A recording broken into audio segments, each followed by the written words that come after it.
bersama-sama umumnya. Nah, ini untuk angular misalignment, untuk memastikannya seperti ini untuk pengambilan datanya ya.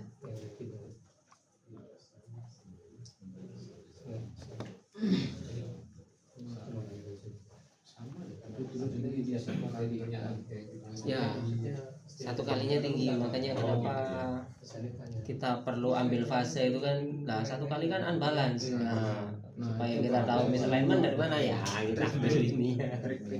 Nah, untuk ini Pak sih, yang kemarin kan beda fasenya Pak, 180 itu arahnya yang mana inves itu kan searah ya? Ya. Arah probe-nya apakah ke sana semua? Kalau probe-nya sebenarnya ukurnya kalau memang bisa seperti ini nggak apa-apa, tapi kalau diukurnya seperti ini nggak apa-apa, cuma nanti kan ada konversi lagi kan. Kalau seperti ini berarti ya dari hasil pengukuran itu kita tambahkan 180, karena kan kita naruh sensornya kan berlawanan ya. Jadi hasil pengukuran di toolsnya berapa kita tambahkan 180. Tapi kalau sudah searah ya nggak usah ini kan. Nah, tapi setelah ditambahkan itu nanti kan ketemu nilainya. Nah, apakah itu masuk ke dalam ini, beda fasanya ini 180, ada plus minus 30 juga atau tidak. Kalau masuk ya berarti dia masuk kategori misalignment. Jadi biasanya kalau tahu misalignment sih kita curiga misalignment ya, biasanya sih kita ngambilnya tetap 3 ya, horizontal, vertikal, aksial. Mana yang masuk ke dalam fasenya misalignment yaitu yang kita ini kan nanti juga kan nggak ada pertanyaan juga kan angular apa paralel kan nggak juga ya misalignment gitu aja. Nah, nanti yang kita tampilkan datanya itu yang mendukung ini tuh misalignment. Jadi kalau misalnya horizontalnya bagus ya nggak usah dimasukkan ke dalam report ya. Ya yang nyambung aja sama misalignment untuk fasanya. Untuk spektrumnya 1 kali 2 kali, ini umumnya 1 kali 2 kali. Nanti di time waveform itu ada beberapa itu yang kadang-kadang kelihatan, kadang-kadang enggak, itu bentuknya kayak huruf M atau W. Jadi misalnya kan kalau tadi kan sinusoidal kan biasa ya gini ya. Ada di bawahnya, di bawah lembahnya atau puncaknya itu hurufnya membentuk huruf M atau W. Itu biasanya bisa sebagai data kalau kita mau justifikasi kalau dia itu misalignment. Nah, ini kalau paralel, kalau tadi kan ini ya aksial ya, kalau ini tuh radial. Makanya kenapa saya bilang ukur aja semua, horizontal, vertikal, aksial diukur. Nah, terserah nanti paralel atau ini ya angular. Nah, ini Pak. Contohnya dia ini kan bentuknya kayak huruf M ya, sekilas ya. Sini nggak begitu jelas ya.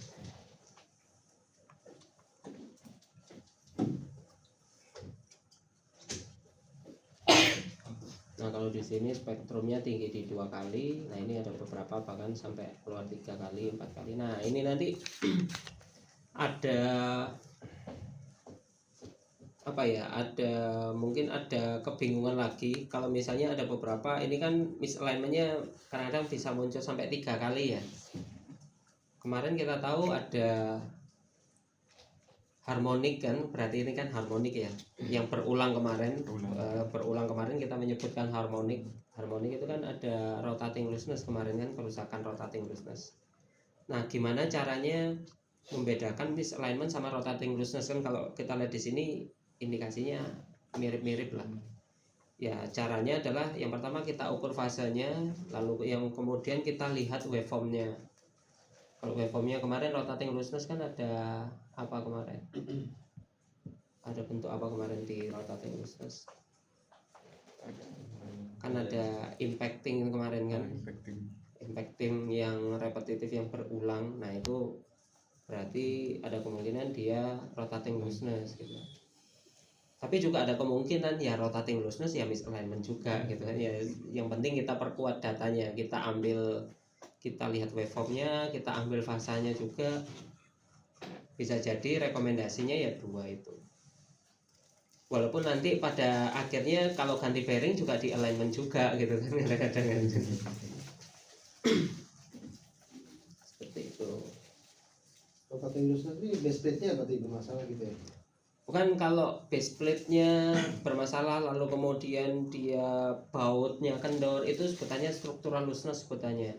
Kalau rotating looseness itu bearing oblak, lalu kemudian mungkin housingnya yang sudah over clearance ya, udah oblak lah, housingnya oblak atau bearingnya oblak, atau mungkin shaft dengan bearingnya juga ada oblak juga, itu maksudnya namanya rotating looseness lah.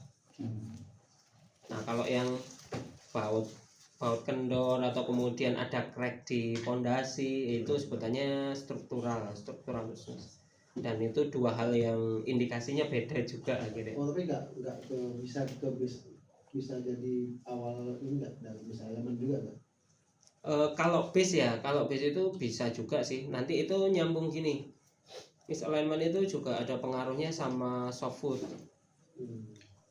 Jadi ada beberapa pengaruhnya softwood. Makanya kenapa seharusnya prosedurnya misalignment itu harus dimulai dari pengecekan softwood dulu. Makanya kalau kita lihat di toolsnya laser alignment itu nanti ada opsi dilakukan. Ternyata yang satu kalinya lebih tinggi daripada 2 kali 3 kalinya, itu belum tentu ya. Bisa jadi itu misalignment juga bisa jadi.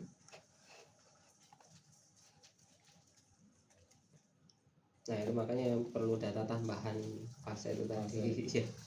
Makanya sebenarnya kalau hanya pengambilan data biasa kan ada beberapa itu tools vibration analyzer itu hanya memprovide single channel. Nah itu ibaratnya gimana ya, mungkin kita tingkat kepercayaan sama datanya itu mungkin hanya 60-70% aja.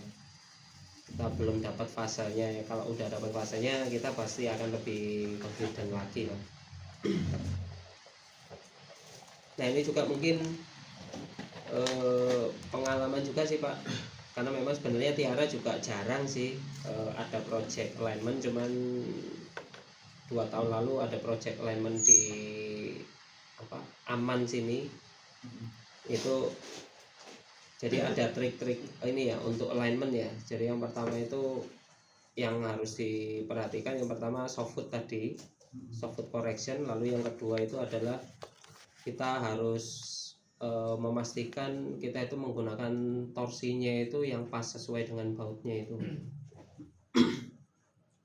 Kemudian ininya ya prosedurnya ya, jadi harus menyilang, terus kemudian bertahap torsinya dan sebagainya. Itu pengalaman saya pas di Aman seperti itu. PLTU-nya Pak? Apa di mana Pak? Iya di apa namanya, di power plant-nya Aman itu waktu itu overhaul, kita disuruh sana khusus untuk ngerjain alignment aja. Itu project pertama alignmentnya Tiara di situ. Yang di BNT Pak. Iya, BNT.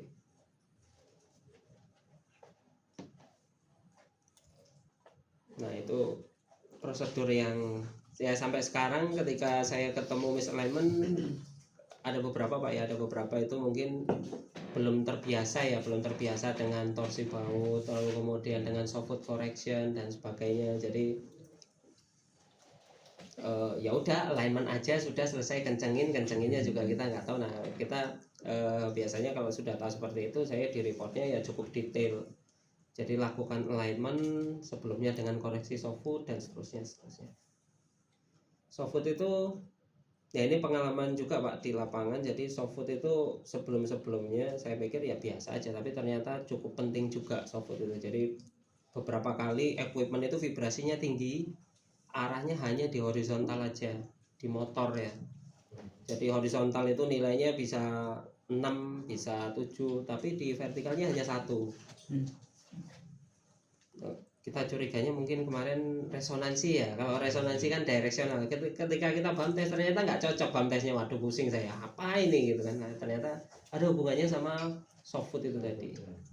Dan ternyata softwood itu kalau lihat standarnya softwood itu toleransinya itu hanya setebal ini Pak, setebal ini. 2 mil saja setebal kertas ini. Jadi kalau misalnya kita cek softwood kertas ini bisa dimasukkan, oh berarti dia terjadi softwood, sudah di luar toleransinya. Saya juga baru tahu setelah saya ukur, loh ternyata setebal ini ternyata gitu loh. Ternyata cukup signifikan juga. Nah biasanya sih ini terjadi kalau di ini sih Pak, di plan lama ya, plan lama kan namanya udah equipmentnya udah tua-tua itu ketemunya seperti itu. Kalau misalnya masih baru seperti ini jarang sekali ketemu softwood.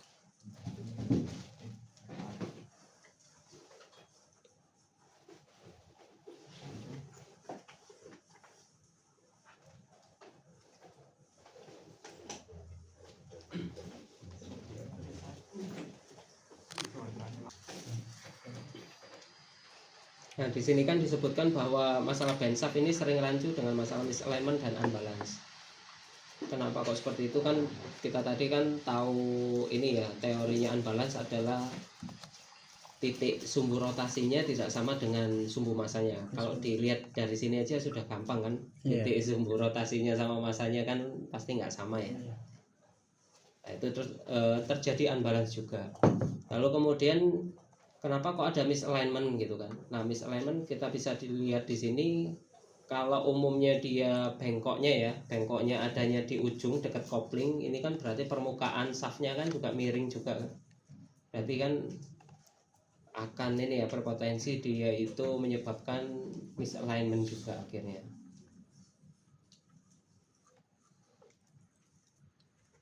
Nah ini.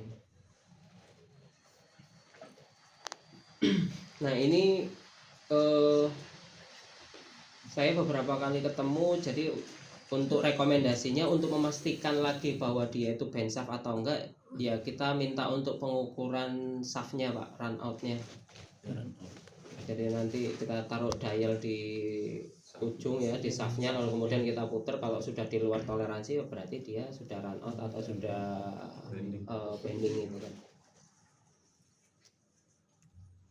Nah, tapi untuk pengukuran vibrasinya itu adalah ini ya, di arah aksial adalah 180 derajat out of phase. Ini teorinya. Kalau saya aktual di lapangan belum ketemu aksial seperti ini, tapi ketika diukur run outnya ya sudah out of tolerance. Walaupun diukur fasenya nggak masuk ini, nggak masuk bensaf.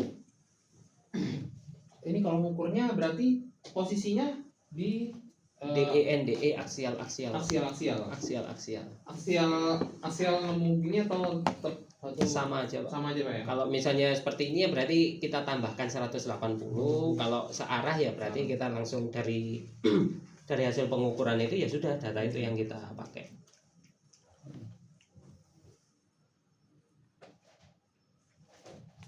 Tuh. Tapi sering mirip ya, timing waveformnya sama spekulnya mirip-mirip sama misalignment sama unbalance Pak.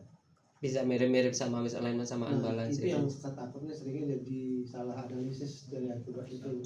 Dan itu untuk membedakannya itu kayak gimana ya? Nah, yang pertama itu tadi untuk satu kalinya tetap maksudnya sama kan, sama dengan unbalance juga. Yang kedua adalah kalau kita ukur fase misalignmentnya bisa juga dia sama dengan misalignment. Makanya akhirnya kita itu untuk rekomendasinya biasanya untuk ini Pak, pengukuran run out tadi. Jadi keluar rekomendasinya seperti itu. Nanti kalau sudah ketemu run outnya ya berarti kan harus diganti juga akhirnya satu shaft semuanya itu. Ya, kalau pengukuran outnya ya,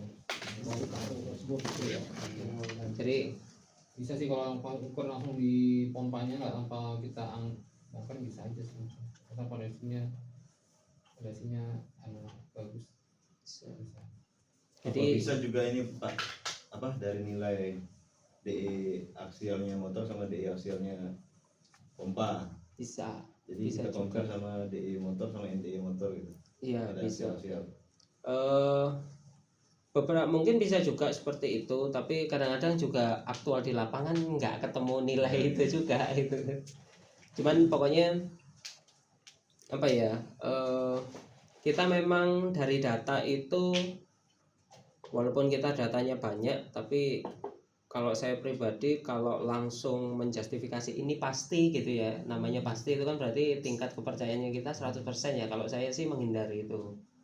Jadi ibaratnya ya kita pastikan data-data yang lain juga. Jadi kita merekomendasinya, misalnya kita suspeknya memang band shaft gitu ya, tapi pastikan dulu dengan mengukuran outnya. Jadi kalau nanti sudah run out itu sudah pasti, ya sudah berarti apa ya, datanya kita berarti benar gitu loh.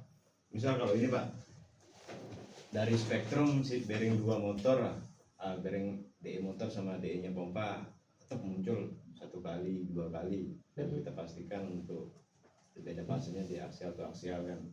Nah, jadi kita juga enggak lepas ngelihat nilai spektrumnya atau kayak gimana Pak untuk menentukan alignment atau band shaft gitu. Ya, jadi yang pertama apakah itu band shaft atau enggak, tetap ya kita tetap memperhatikan nilainya lagi kan, yang nilai overall juga kan, nilai ininya juga kan. Kalau misalnya kayak tadi kan antara bearing DE sama pompa DE ternyata nilai vibrasinya kecil, ya berarti walaupun dia secara pengukuran lain fase apa segala macam kita ngomongnya oh ini masuk misalnya, ya nggak usah juga, vibrasinya kecil kan berarti ibaratnya masih masuk toleransi lah, walaupun misalignment gitu kan. Nah, yang pompa itu ya CCWP itu kan.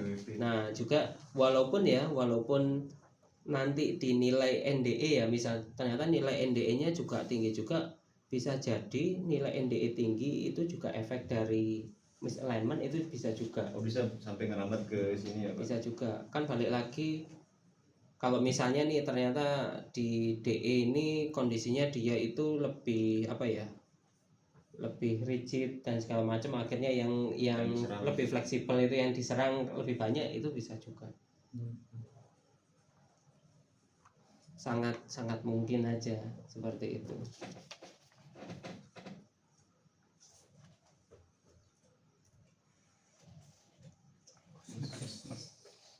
Nah ini business. Ada pertanyaan Pak tadi terkait misalignment band shaft.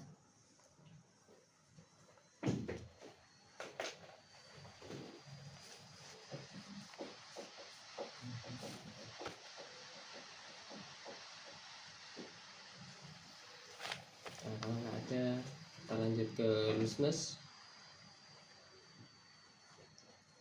Nah, looseness itu ada struktural, ada rotating, itu yang paling dasar. Nah ini kalau di sini kita lihat berarti ini rotating looseness ya, bentuknya rotating looseness itu harmonik. Umumnya harmonik 1 kali, kalau di sini kalau parah bisa setengah kali. Jadi ini mulai dari setengah, 1, 1,5, 2, 2,5 dan seterusnya. Nah ini perbedaan amplitudo antara pembacaan horizontal ini sebenarnya enggak juga sih, enggak selalu apa ya baku seperti ini, enggak. Cuman yang paling sering itu yang lebih bisa membaca rotating looseness itu di arah vertikal biasanya, yang lebih mudah membacanya, yang sering gampang terlihat lah.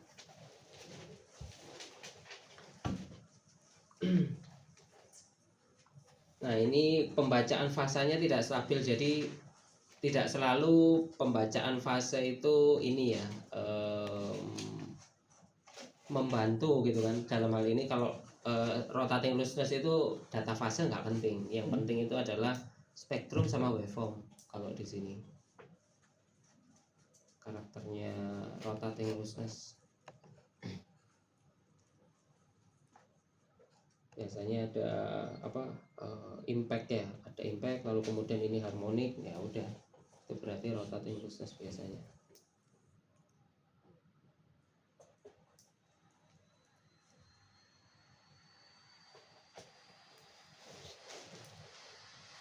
Nah ini kalau struktural looseness tingginya di 1 kali ini aja Pak, nggak kan jadi bingung kan, 1 kali ini kan balance apa ini. Nah itu makanya.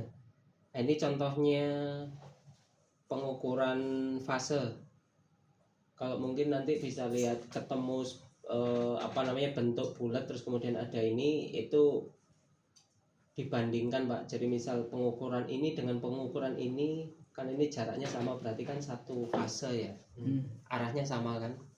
Sedangkan kalau ini dengan ini ini kan berlawanan.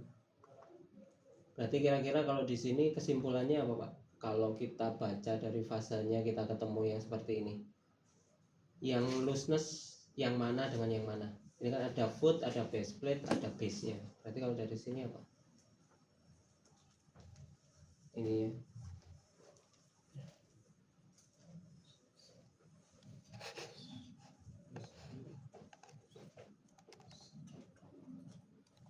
Kalau pembacaan fasenya. Kalau dari sini yang kelihatan kan yang beda fase kan ini dengan ini ya. Berarti pergerakan antara base plate-nya sama base-nya ini kan berlawanan arah kan, berarti kan. Berarti ada kemungkinan ada kendor di bautnya ini. Ada looseness antara base plate sama base ya, yang mengikat kan cuman baut ya kurang lebih ya. Jadi ada kemungkinan ini kurang kencang bautnya. Jadi kalau pembacanya seperti ini.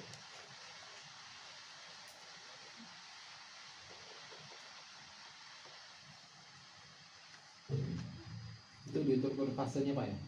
Diukur fasenya. Berapa Pak? Ini, Pak? Harusnya 180 derajat harusnya. Ini dia anunya Apa? normal. Oh bukan normal, itu yang kondisi nggak normalnya. Nggak normalnya. Jadi kalau di luar itu ya berarti masih normal. Ya itu balik lagi tergantung, ada yang menerapkan 90 aja sudah, berarti kalau sudah 90 berarti sudah longgar. Nah itu bisa juga. Yang bagus adalah mungkin gini aja kita simpelkan, yang bagus adalah 0 plus minus sekian gitu aja Pak. Di luar itu berarti ada yang kendor gitu aja.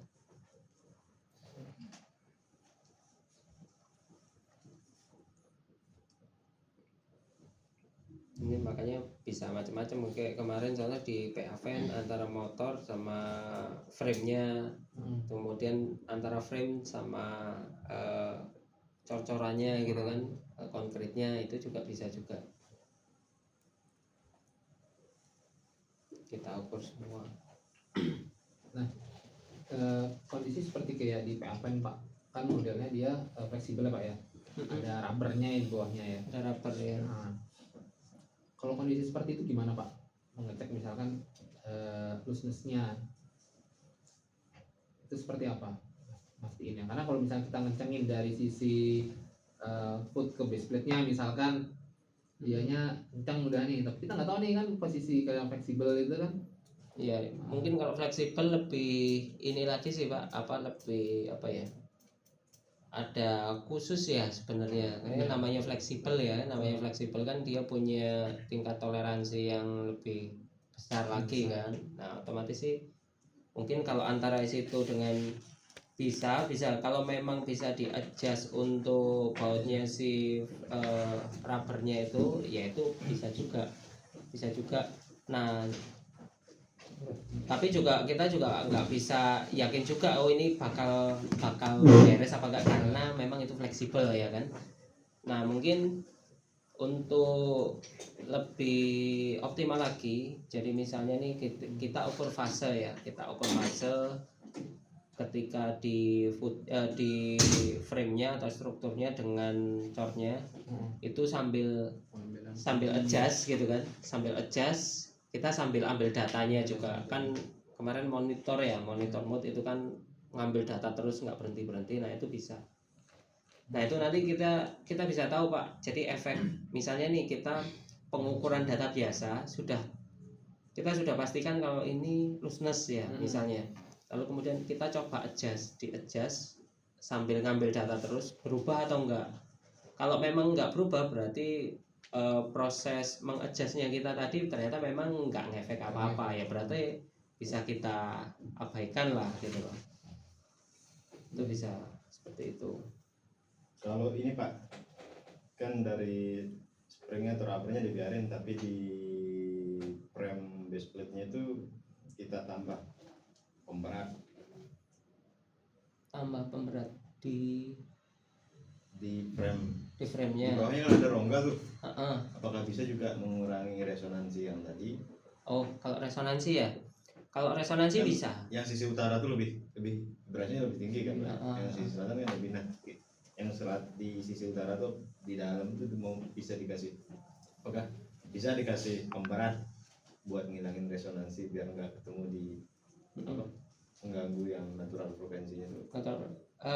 Kalau terkait resonansi itu kan ada dua parameter. Resonansi itu kaitannya dengan natural frekuensi gitu kan.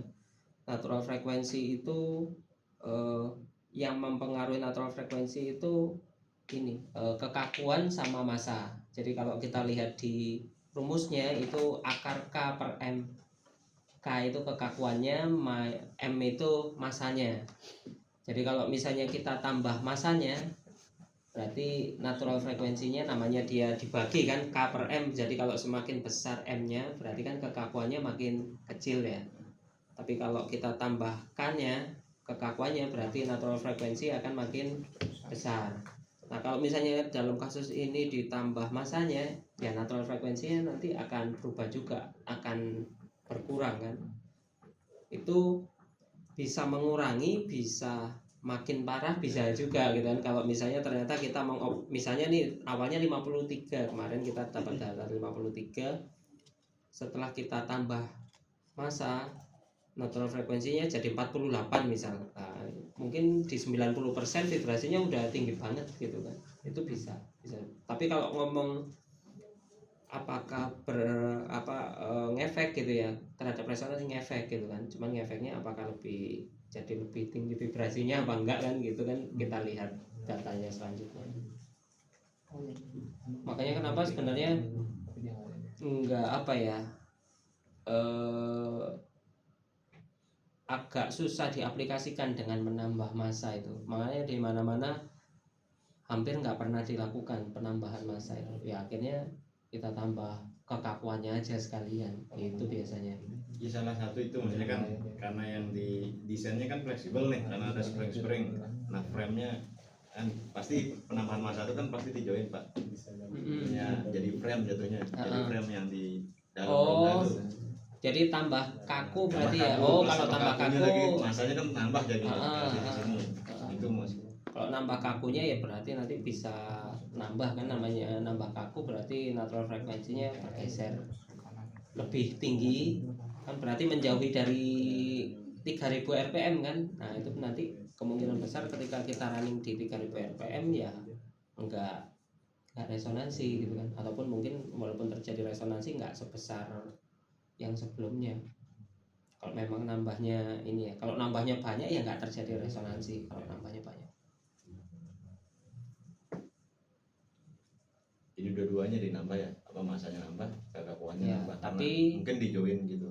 Tapi biasanya masanya itu karena struktur kan nggak begitu signifikan kan untuk nambah masanya. Jadi yang lebih signifikan kan kekakuannya ya. Kayak gitu misalkan dicor aja Pak. Itu makanya coba aja di beda sama apa namanya nanti Pak. Dua-duanya mending. Maksudnya kalau mau trial Pak ya, trial and error juga bisa. Jadi yang kemarin saya coba sarankan juga, coba aja dicek frame-nya itu, yang NDE itu dicek bawahnya kan masih ada sisa, dicek atau didongkrak gitu kan. Terus kemudian di bump test lagi, kalau ternyata bergeser coba di running tuh. Tapi jacknya di semua sisi Pak, kan ada 6 di Ya coba satu aja dulu sih ya, coba satu aja dulu. Kalau memang efek ya berarti bisa gitu kan, sebelum kita yang lebih permanen gitu ya kan, kita trial dulu gitu kan. Nanti coba saya cari reportnya yang pekerjaannya yang terkait itu, harusnya masih ada terkait gas turbin itu.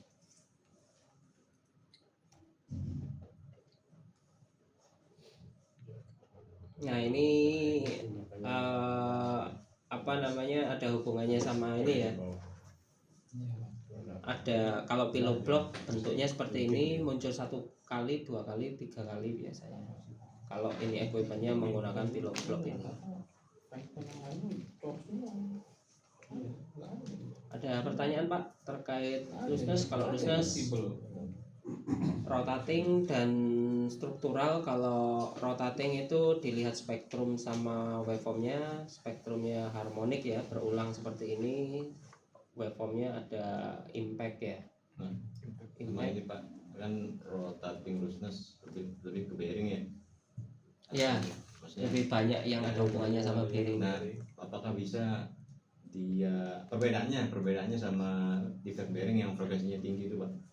Oh bisa. Apakah, Jadi gimana? Jadi kalau ibaratnya rotating looseness itu kalau di bearing itu hampir sama dengan bearing stage 4 sebenarnya.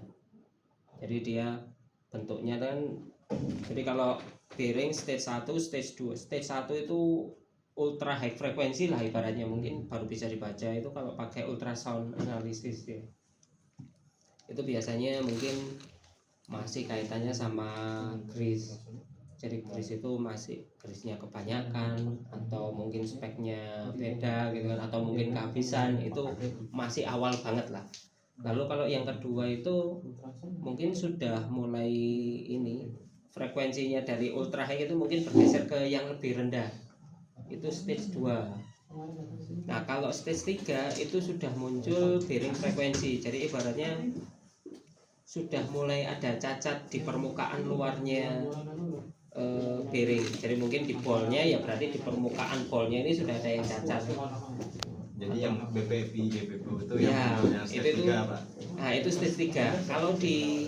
Kalau di apa namanya, kalau di teorinya ya, di acuannya itu kalau sudah muncul BPFI, BPFO itu berarti sudah stage 3. Jadi seperti itu. Nah kalau stage 4 biasanya munculnya kurang lebih ya kayak gini juga, rotating looseness juga. Namanya juga yang pertama mungkin stage 3 itu kan sudah cacat ya. Kalau cacat namanya bearing itu kan berhubungan terus kan, mulai dari inner outer, namanya benda muter di dalamnya, akhirnya merembet terus lah. Jadi mungkin minggu pertama cacatnya 1, mungkin minggu kedua cacatnya lebih banyak lagi kemana-mana kan, karena muter kan. Nah akhirnya nanti jadi makin halus itu nanti permukaannya, ya kayak di amplas gitulah. Setelah itu ya terjadi, kalau misalnya sudah clearance-nya udah banyak, akhirnya terbacanya rotating looseness ini. Makanya kenapa kalau sudah stage 3 sudah persiapan pergantian bearing biasanya. Jadi mungkin sudah mulai bikin WO, spare part sudah disiapkan, jadi sudah mau diganti lah. Tinggal nanti menggantinya itu apakah sudah yang sesuai jadwal ataukah nunggu vibrasinya naik dulu. Itu pertimbangannya masing-masing sebenarnya. Ada orang yang main aman gitu ya, ya udah pokoknya kalau udah kebaca frekuensi bearing ganti. Ada yang seperti itu, ada yang nanti dulu lah kalau sudah vibrasinya mulai naik baru diganti, ada yang seperti itu. Nah itu beda orang, beda ininya soalnya. Tapi kalau standarnya kalau sudah stage 3 sudah ini diganti, persiapan untuk penggantian. Kalau ada spare part harus ganti ya. Nah ini kalau rotating looseness. Kalau struktural looseness yang tadi munculnya 1 kali dan diperkuat itu datanya fase. Kalau waveform setahu saya enggak begitu membantu untuk analisa struktural looseness. Yang membantu itu spektrum sama pengambilan fase.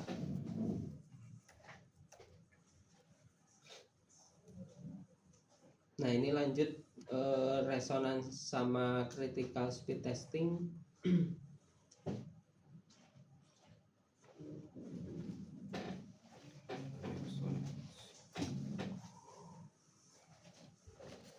Jadi pokoknya ini ya hubungannya hanya frekuensinya macam-macam, bisa 1 kali, bisa frekuensi apapun itu yang mungkin untuk muncul pada suatu equipment. Kalau misalnya itu cocok atau berhimpitan sama natural frekuensi, ya dia nanti akan terjadi resonansi.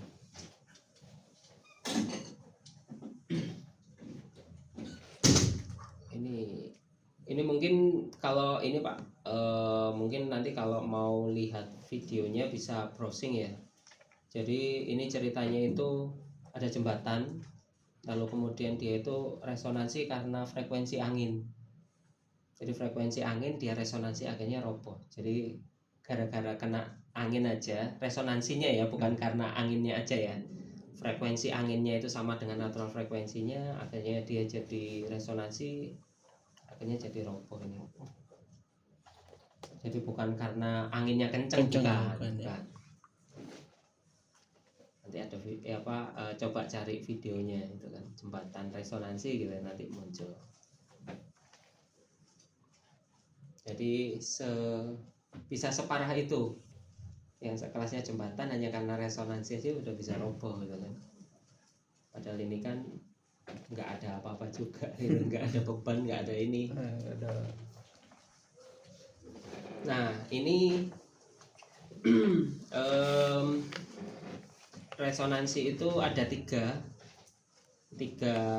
cara ya, tiga cara untuk apa ya, mengurangi ya atau menghilangkan gitu kan. Yang pertama itu move the forcing frequency. Jadi di sini itu resonan atau natural frekuensinya tetap, yang forcing frekuensinya yang kita geser gitu kan. Gimana caranya? Ya ini biasanya RPM-nya kita mainkan biasanya Pak. Kalau memang bisa ya, RPM-nya kita ganti kan berarti otomatis forcing frekuensinya kan bergeser ya. Terus bisa juga contohnya seperti ini. Dulu pernah resonansi itu terjadi di blade pass frekuensi. Blade passnya itu 8 kali misalnya. Dulu itu 8 atau berapa ya. Lalu kemudian karena resonansinya di 8 kali, kita ganti blade-nya itu jadi 10. Kan berarti kan yang 8 kali kan sudah nggak ada Pak. Adanya 10. Nah itu akhirnya sudah nggak resonansi lagi. Itu.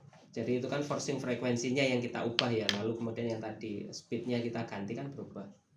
Nah lalu yang kedua itu kita geser natural frekuensinya. Nah ini yang paling umum dilakukan karena memang kita kan operasional kan sudah ada patokannya ya, dia itu harus running berapa, berarti kita nggak bisa ganggu speednya ya, berarti kita yang harus geser natural frekuensi. Nah ini damping itu juga bisa juga dari itu sih,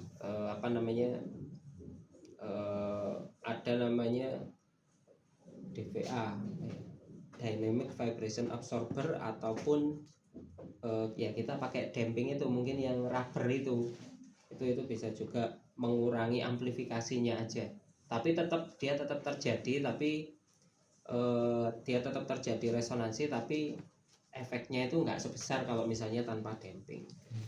Tapi dari tiga ini yang paling banyak dilakukan itu modifikasi itu yang nomor 2 ini yang paling banyak. Nah ini untuk tadi kan kita ngomong natural frekuensi, cara mengetahui adalah ada BAM test, ada FRF, yang ketiga ada spectral map ini ya. Kalau BAM test kemarin sudah kita lakukan, kalau FRF ini sebenarnya sama juga dengan BAM test, tapi dia pakai hammernya itu yang ada sensornya juga. Kalau ini saya belum pernah sih Pak, karena biasanya jarang di lapangan itu ada hammer yang ada sensornya. Biasanya hanya vibrasi standar gini aja, jadi kita pakai BAM test. Lalu yang ketiga ini ada spectral map atau waterfall yang kemarin ada kan contohnya. Nah ini tinggal kita lihat dia itu ada terjadi kenaikan vibrasi yang signifikan itu ada di RPM berapa, nanti terbaca. Ya sebenarnya kayak kemarin itu juga termasuknya spectral map juga sih, kita ambil data 60%, 65, 70 dan seterusnya. Nanti kan kalau misalnya kita gabungkan datanya semuanya, nanti kan ketahuan tiba-tiba ada yang naik. Nah itu sebutnya spectral map atau waterfall ini. Jadi beberapa data dikumpulkan jadi satu, nanti kan akan kelihatan mana yang terjadi perubahan yang signifikan.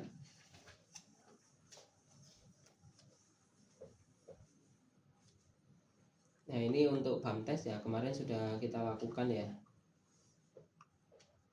transducer, hammer, data logger ini CSI. Nah ini Pak, nanti ketemu ini kita lihat frekuensinya berapa.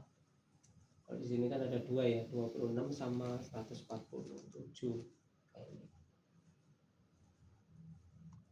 Ini natural frekuensinya. Nah ini bisa beda-beda. Ini kan satu equipment yang sama. Horizontal inboard nilainya segini, horizontal outboard segini. Nah ini dengan vertical outboard segini. Ini kan beda nih. Sama-sama outboardnya horizontal sama vertikal nilainya beda ya. Iya betul. Nah ini natural frekuensinya beda. Berarti kemarin yang di RPM-nya beda-beda, nanti gini keluar hasilnya Pak, pada saat pengambilan data Bamtes.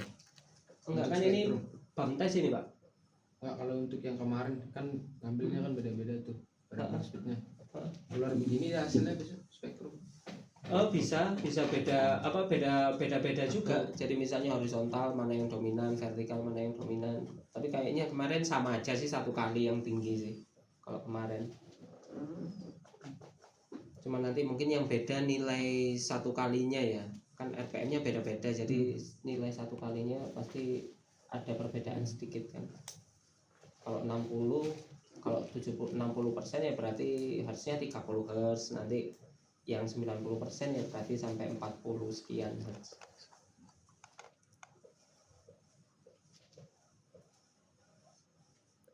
Nah, jadi beda-beda tergantung aksisnya. Setiap aksis bisa menghasilkan natural frekuensi atau hasil BAMTES yang beda-beda juga.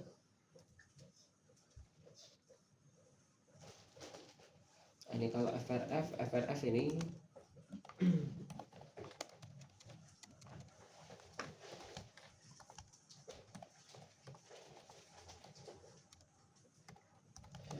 nah ini frekuensinya Pak.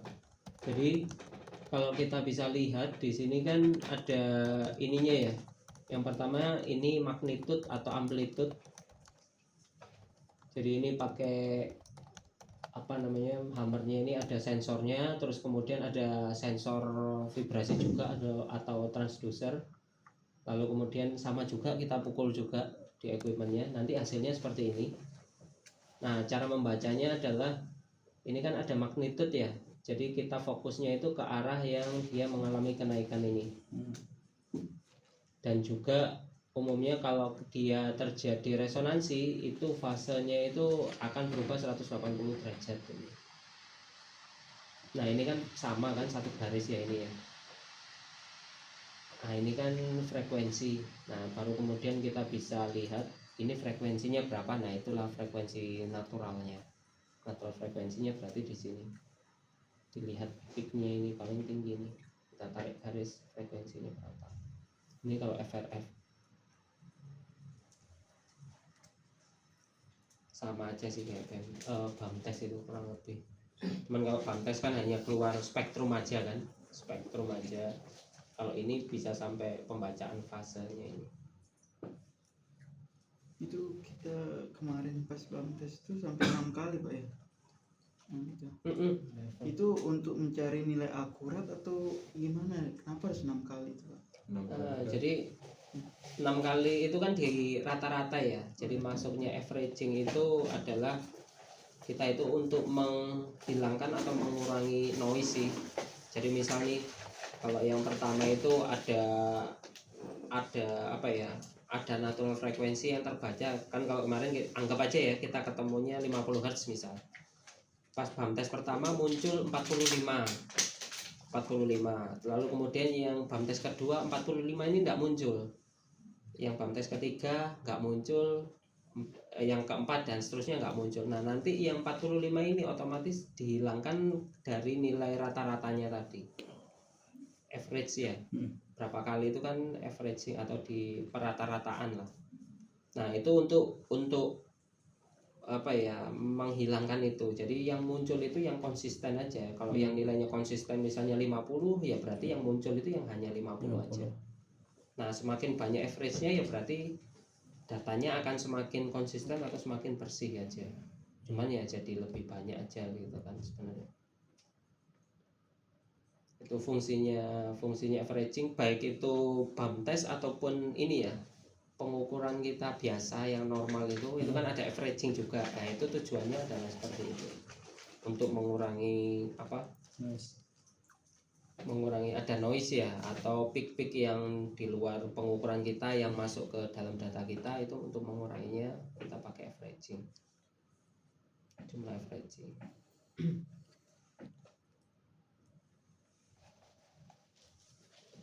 Nah ini untuk spectral map. Nah ini Pak yang tadi saya bilang kita fokusnya itu ke perubahan titik-titik di mana dia mengalami perubahan yang signifikan. Berarti di frekuensi itulah dia terjadi natural frekuensinya kalau di sini. Nah ini dipakai kalau misalnya turbin sih Pak, kan nggak mungkin kan kita BAMTes turbin sebesar itu kan nggak ngefek ya, mau hammernya mau sebesar apa ibaratnya. Nah caranya itu ya kita pakai data seperti ini, biasanya nanti startup atau cost down ya. Startup jadi misalnya mulai dari startup kita 0 rpm, terus kemudian mungkin start 500 rpm, kita ambil data, terus 600, 700 sampai 3000 rpm kita ambil data, lalu kemudian nanti kita gabungkan jadi satu seperti ini, nanti ketahuan dia mana yang ketika dia naik signifikan terus kemudian turun lagi, nah itu berarti titiknya critical speednya lah, itu dari situ.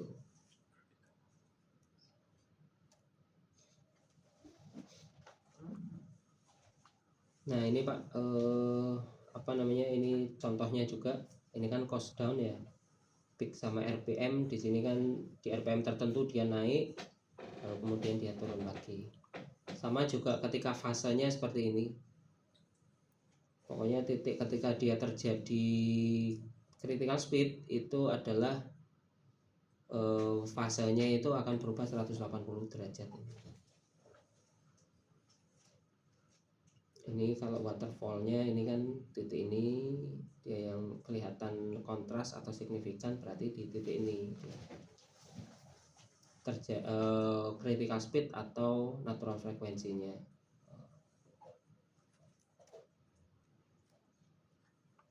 Nah ini Pak case ini bukan Tiara sih, mungkin orang lain juga yang melakukan stiffener instalasi. Jadi sebelumnya ini terjadi resonansi, lalu kemudian ditambahkan stiffener. Ini kan sebelumnya nggak ada ini Pak, ini kan sampai sini ya, ini kan hanya sampai sini, terus kemudian ditambahkan stiffener aja segitiga ini. Akhirnya kan dia lebih kaku, terus kemudian lebih kaku, natural frekuensinya geser, akhirnya resonansinya sudah bisa dihindari.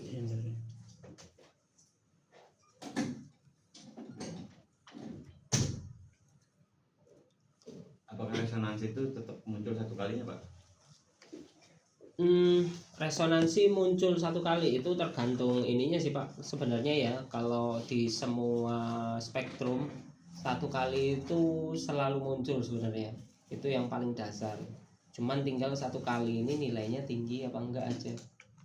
Nilai amplitudo atau overall? Ya overallnya juga sih, yang pertama overall ya. Yang overall dilihat dulu, selagi dia masih dalam batas toleransi, walaupun ada satu kali nggak ada masalah. Dan memang selalu muncul sih, di mana-mana itu selalu muncul, tinggal nanti dia dominan atau enggak, lalu kemudian overallnya tinggi atau enggak, itu dari situ. Tapi selalu muncul satu kali itu. Nah, natural frekuensi atau resonansi itu enggak selalu terjadi di satu kali juga.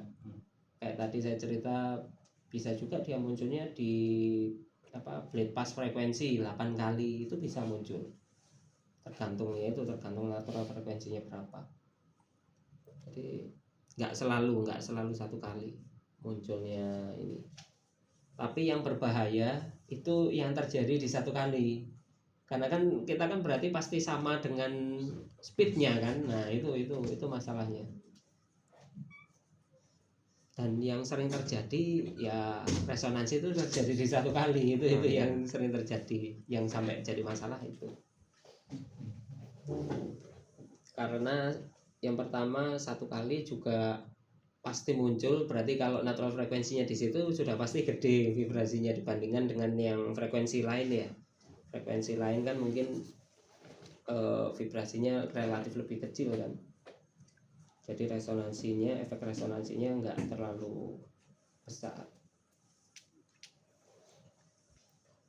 Nah ini untuk isolator ya, atau yang rubber itu kan, rubber mounting.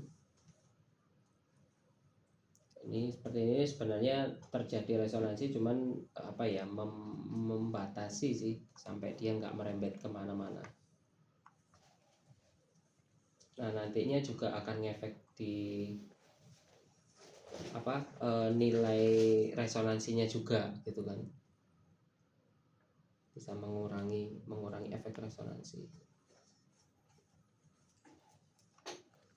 Yang tadi Pak itu peredam di bawahnya tuh ya? Iya, yang di bawahnya ini kan spring ya, ada yang spring, ada yang karet. Nah ini kalau di sini berarti spring.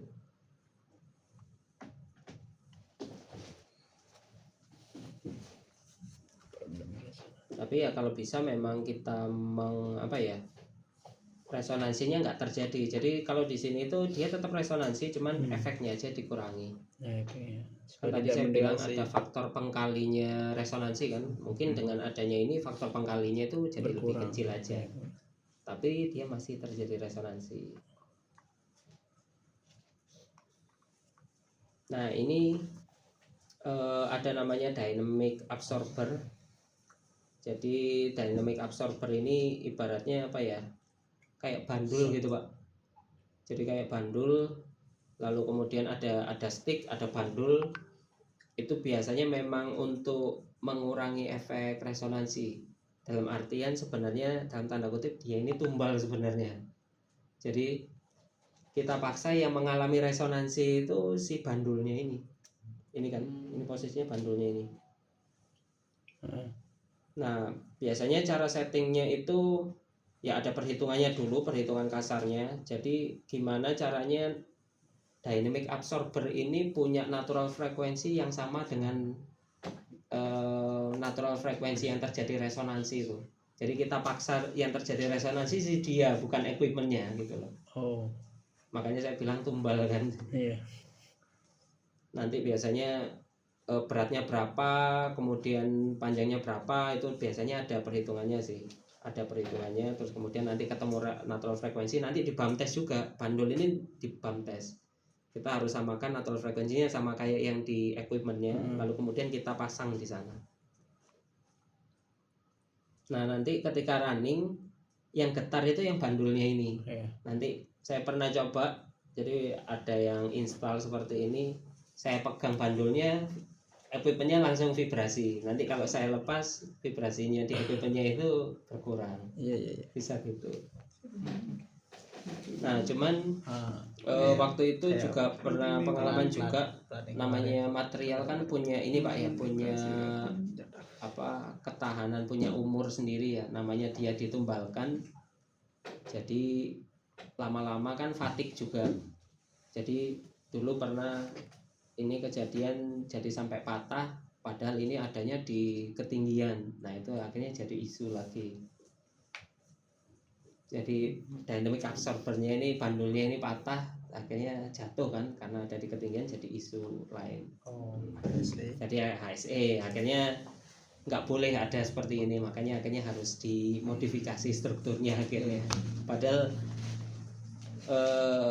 ini yang paling mudah sih sebenarnya, walaupun trial and errornya juga banyak, terus kemudian juga ini nggak permanen ya dibandingkan kalau kita modifikasi strukturnya kan. Semi permanen lah ini sebenarnya.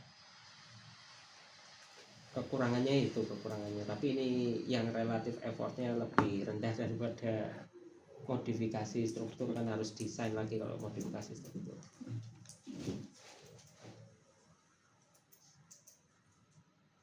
Ada pertanyaan Pak terkait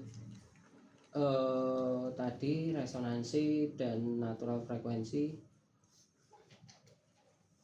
Ini memang cukup di beberapa tempat memang sering muncul juga terkait resonansi ini dan merusak juga.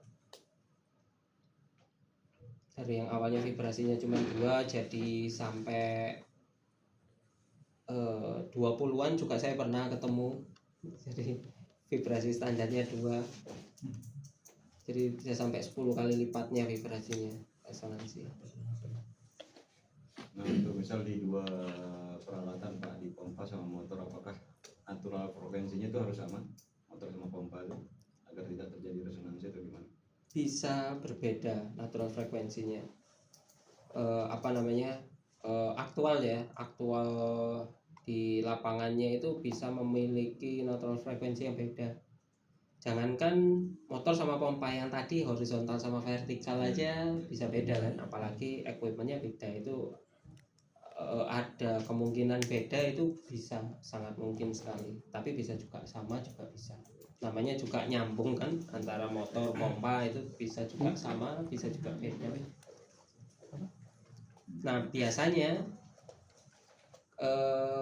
misalnya nih kita ketemu equipment yang resonansi atau vibrasinya itu hanya terjadi di motor aja misalnya 1 kali, berarti kemungkinan besar di pompa ini natural frekuensinya bukan 1 kali, hanya di motor aja yang 1 kali. Makanya kenapa dia terjadi vibrasinya tinggi itu hanya di motor aja, di titik tertentu juga kan, misalnya di vertikal atau horizontal atau aksialnya aja, di titik lain bisa beda.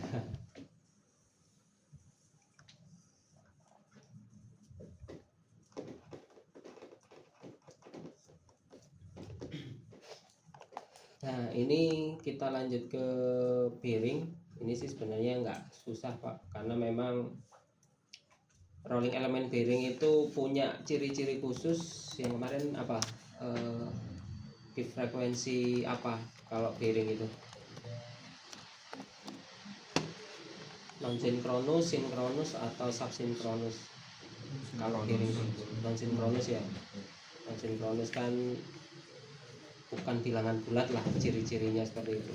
Kalau misalnya kita buka kode bearing itu biasanya 4, sekian, 2, sekian, 3, sekian. Nah itu ciri-cirinya bearing frekuensi mudahnya seperti itu Pak. Nah ini ada 4 ini frekuensi bearing itu.